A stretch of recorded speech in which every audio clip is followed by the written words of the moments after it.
Hello hello check. नमस्कार मेरे भाइयों, आशा करता हूँ कि आप सब ठीक होंगे। हर साल की भांति इस साल भी नवयुवक सरस्वती पूजा समिति आप लोग का हार्दिक हार्दिक अभिनंदन करती है और करती रहे। उठाइए दोनों हाथ, बोलिए सरस्वती मैया की जय। चलो चले बच्चे देखो लफुआ के टोली, माई के भसान में कौन जे बोली रे छाड़ा रे।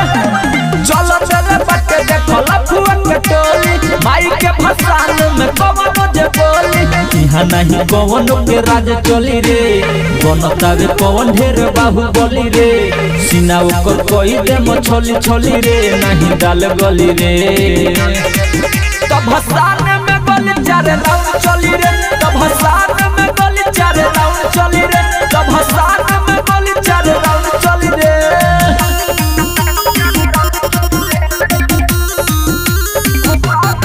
Mix by Sonu Sauria। लड़की पर कौन जे मारी रे लाई, जिंदगी से अपना उदे तिर जाई।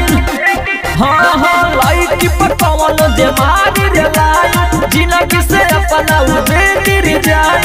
ढेर जे मचाई कोनो खल बोली रे, भइल बाटे लाठी फाटा सब चली रे।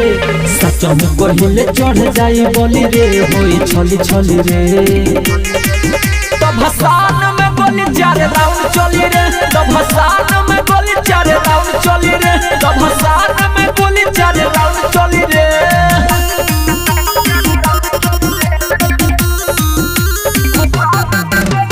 Presented by Sonia Music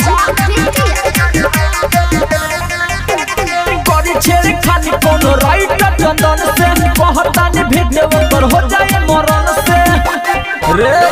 करी छेड़ खाली कोनो राइट चंदन से, कहतानी भेटे ऊपर हो जाए मरण से।